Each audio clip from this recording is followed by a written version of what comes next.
Hello, this is Chetan Dalal, and in this episode, I wish to explain with the help of a case study the difference between a forensic audit and a conventional audit.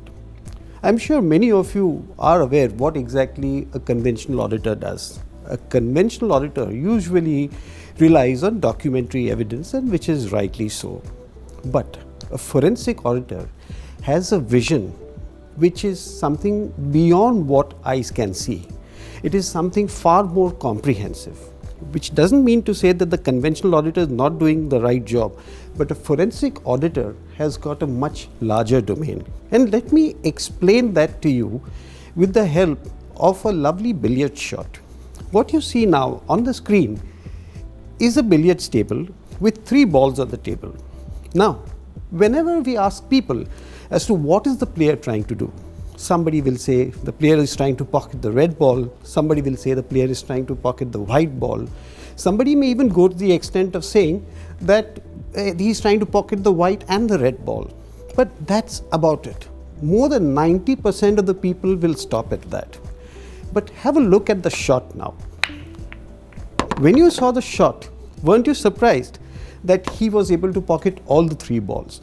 So that is the difference between the vision of a conventional auditor who will probably stop at 1 or 2 balls, and that of a forensic auditor who will go all across, take a 360-degree view and give a comprehensive picture, and which is required because a forensic audit is required by a court of law. That's the word forensic in the true sense of the word.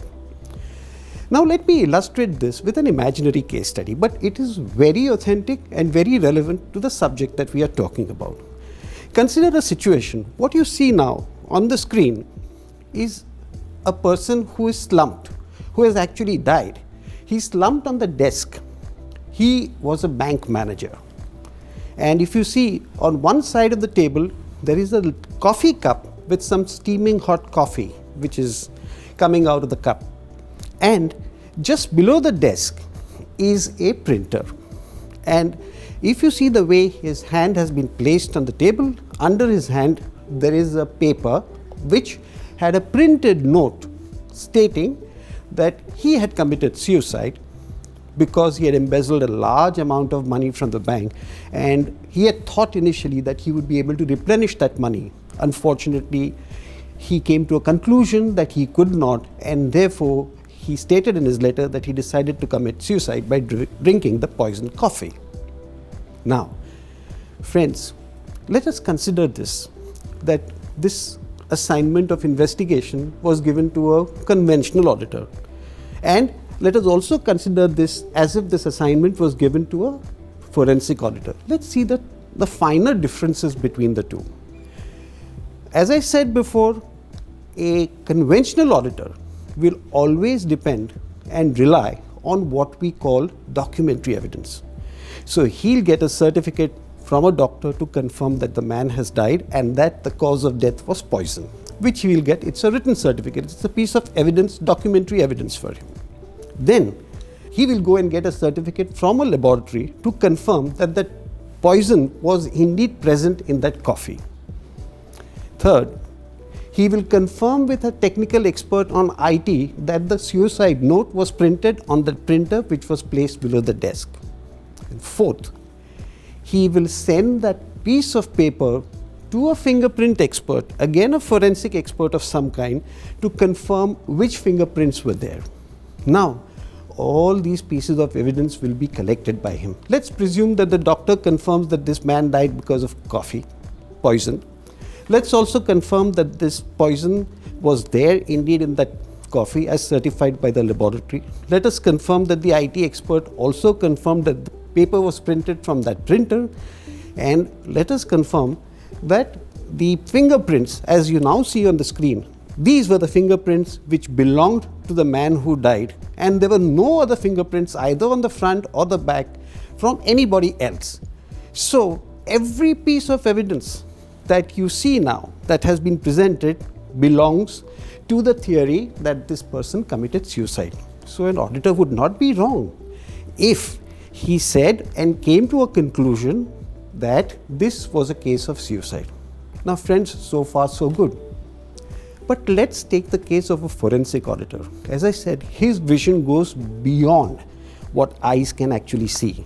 So he applies not only the documentary evidence, which is of course required. A forensic auditor also relies on documentary evidence, but he goes a point beyond. He examines the reliability of that documentary evidence. In a very clear-cut thinking, logical application of mind, he came to a conclusion that this was not suicide. At the very least, it was abetment of suicide with somebody else or murder. And how did he come to know? Friends, just apply this piece of logic. Let's presume that this is the printer, and I want to pick up a piece of paper from the printer. Can I pick it up without a single finger touching the backside of the paper? Impossible.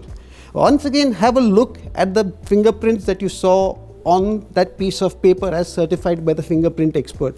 They were only on the front side, no other fingerprint in the front nor at the back, which meant that this piece of paper couldn't have been picked up by the bank manager. Somebody else may have picked up, somebody else who had gloves on his hand, and that person placed the paper underneath his hand so that his fingerprints would come in the manner that was seen and examined by the forensic expert, and therefore this case was deemed and concluded to be a suicide. So friends, this forensic auditor applied his mind, his logic to the evidence, to the documentary information given by all experts.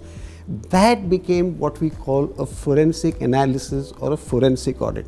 So as you saw in this case study, just by the simple act of picking up a piece of paper from a printer, a forensic auditor applied a different kind of a vision, a three-dimensional vision, if you can say so, which makes that little difference between a forensic auditor and a conventional auditor. Both are good in their own places, but because a forensic audit requires the evaluation by a jury, by a court of law, the degree of sophistication, the degree of reach is much greater, and that, my friends, is the difference between forensic audit and a conventional audit.